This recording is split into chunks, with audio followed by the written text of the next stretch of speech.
Oh, hello, hello. Mga tao dira. Halaoy kaayo jud ang lugar dere. Asa ko karon ako sa Manila Bay. Kani nga area nga akong adtuan karon, dili ni siya ang white sand pero ang other end which is ang black sand. As you can see, wow. Halaoy kaayo. Limpyo. Limpyo do. Buntag karon nga na ako dere and ay nagahindlo nga mga DPS which is sila ni ang mga yatasan nga everyday nga nagahindlo diri sa Manila Bay. And tan-awon niyo guys unsa ka solemn ang place. Kaano ka solemn yung place and sobrang ang ganda. Ang sarap ng simoy ng hangin dito kasi hindi siya amoy basura which is very nice. Amoy dagat talaga. Kung gusto mong pumunta sa dagat, pwede ka talaga dito. And maamoy mo talaga yung dagat, guys. And kabalo ko sa mga uban Bisaya dira, this is just normal. Diba? Normal lang kayo sa inyong mga lugar, sa provinces, ngayong ani. Pero, isipin natin ang nata diri sa Manila, sa Manila karon sa Manila. Which is, diri ni normal because we all know ang history ani Manila Bay is puno basura. Basura kay diri pero karon ang awan ninyo sa kahindo.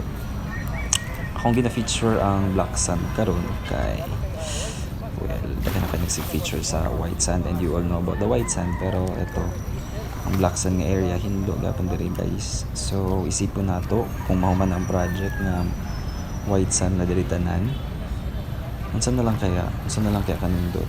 Awan ninyo ang mga bangka. Kana sila nagapangisda na sila and yes na sila makuha nga isda do. So, pasabot limpyo dito ang lugar. Tamang po yung nagaligo diri. Una yung nakita nagaligo. Tanaw na yung padagkag tao, nagabisita diri. Diba, na ako sa may black sand area pero daghan kayo tao nga nag-aadto diri. Tanawan ninyo. So, ayan, hunimunita. And ayan sila kuya nasa kong gilid na nagaling. As much as I would love to help, pero nag-help man ko. Nag-ibot-ibot ko gamay basura, uy. Pero wala ko sa outfit, wala akong outfit na mga basura. Pero yung nakita nga bangka, ayan, zoom out, zoom inato na kana sila mga DPS po na ilang mga trabaho diri adlaw-adlaw tig-collect basura sa Manila Bay. And yeah, na-adyo nag-maintain diri do. So how much more kung mapuno na ni white sand, na-adyo mo maintain ug taman sa paghinloan diri sa Manila Bay. So, ayan, muni-muni sa atin na nato. Okay.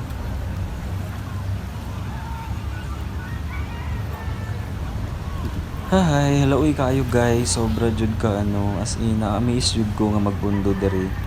Kay actually dili mo kay ko nag-aadto diri gud dati kay syempre na ako diri sa Manila. Pero hindi na ko ma-imagine nga maadto diri dati kabalo ko dagang kay basura.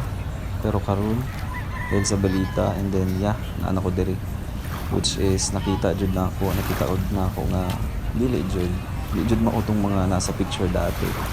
And tanaw ninyo guys, hindo ang bay part, ang sand. Ayan sila kuya nag diri sa panitan basura kaya kung sa matabang sila katong mga naa diri sa Manila, yung mga nandito sa Manila, ano tayo maka-help? We start from within. So, you know what? Please, tapon nyo yung basura nyo sa tamang tapon nyo. And, kasi kung dili ta maging responsible sa atong kaugalingon or sa atong self, diba? So, muna siya mga epekto dati.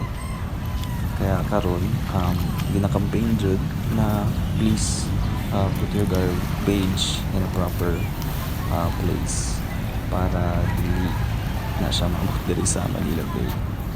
Okay, so ayan si kuya nagpulog and napunit ko batang dira. Okay, so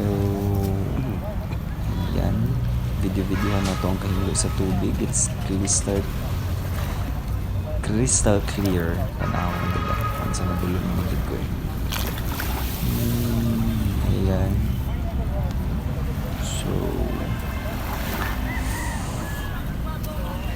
ito si kuya DPS. naka-establish yung shot. Tumulong Halimbawa, ka. Oh, tapos na. yung kagaya na naglilinis. May focus. O, diba? Do trabaho man dyan nila, pero guys, bilang po ni siya sa yun and down yung pagtrabaho. Yan. Ngunit yung down kayo sila auntie, sila ate na DPS or Department of Public Service, mga mandaragat dito sa Manila Bay. Tanawa dito daw lagi po yung makulot si ate, pero mo magunin dati good nga ano kanang mapadpad diri ba sama sa gingang ganina. So what I said na kahit sa munting basura, we should properly dispose it on a proper place para di siya maabot diri sa Manila Bay, guys. Kasi kanang kending yung gikaon ng taon ng mga rapper si ate limpyo na dyan ang tubig yung hugas ng kamot. So ayan, ito po mga down ng mga vloggers na nag-agto yan. So muna siya akong update in town sa Manila Bay, and yep, matupa ko na rin mag-update sa inyo. Ano to? Sige, bye bye.